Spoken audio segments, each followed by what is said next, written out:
1526లో జరిగిన మొదటి పానిపట్ యుద్ధం భారతదేశ చరిత్రలో ఎందుకు అత్యంత ముఖ్యమైనది? సమాధానం సి. భారతదేశంలో మొఘల్ సామ్రాజ్య స్థాపనకు పునాది పడింది. 1792లో జరిగిన మూడవ ఆంగ్లో-మైసూర్ యుద్ధం అనంతరం టిప్పు సుల్తాన్ ఏ ఒప్పందంపై సంతకం చేయాల్సి వచ్చింది? సమాధానం సి. శ్రీరంగపట్నం ఒప్పందం. 1817-18 మధ్య జరిగిన మూడవ ఆంగ్లో-మరాఠా యుద్ధం ప్రధానంగా ఏ ఫలితానికి దారితీసింది? సమాధానం బి. మరాఠా సమాఖ్య రాజకీయ ఆధిపత్యానికి ముగింపు. 1845-46 మధ్య జరిగిన మొదటి ఆంగ్లో-సిక్కు యుద్ధం ఏ రెండు శక్తుల మధ్య జరిగింది? సమాధానం ఏ. సిక్కు సామ్రాజ్యం, బ్రిటిష్ ఈస్ట్ ఇండియా కంపెనీ. 1848 నుంచి 49 మధ్యలో జరిగిన రెండవ ఆంగ్లో-సిక్కు యుద్ధం అనంతరం ఏ ప్రాంతం బ్రిటిష్ సామ్రాజ్యంలో విలీనం చేయబడింది? సమాధానం బి. పంజాబ్. 4 ఆంగ్లో-మైసూర్ యుద్ధాల్లో చివరిది ఏది? సమాధానం డి. 1799 ఆంగ్లో-మైసూర్ యుద్ధం. 1757 ప్లాసీ యుద్ధం భారతదేశంలో బ్రిటిష్ రాజకీయ ఆధిపత్యానికి ఎందుకు కీలక మలుపుగా పరిగణించబడుతుంది? సమాధానం బి. బెంగాల్లో బ్రిటిష్ ఈస్ట్ ఇండియా కంపెనీ రాజకీయ ప్రభావం బలపడింది. 1760లో జరిగిన వాండివాష్ యుద్ధం ప్రధాన ఫలితం ఏమిటి? సమాధానం బి. బ్రిటిష్లు ఫ్రెంచ్లను నిర్ణయాత్మకంగా ఓడించారు. 1761లో జరిగిన మూడవ పానిపట్ యుద్ధంలో మరాఠాలు ఎవరితో పోరాడారు? సమాధానం బి. అహ్మద్ షా అబ్దాలీ.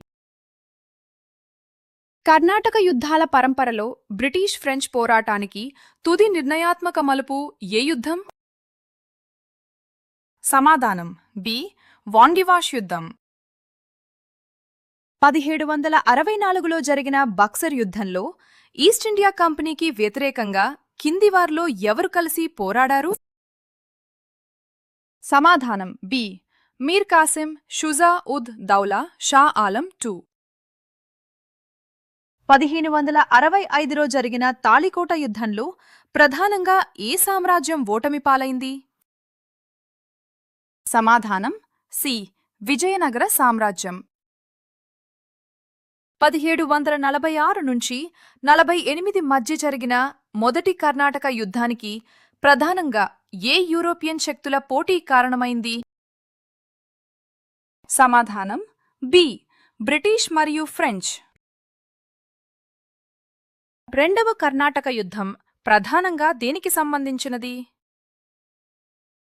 సమాధానం బి.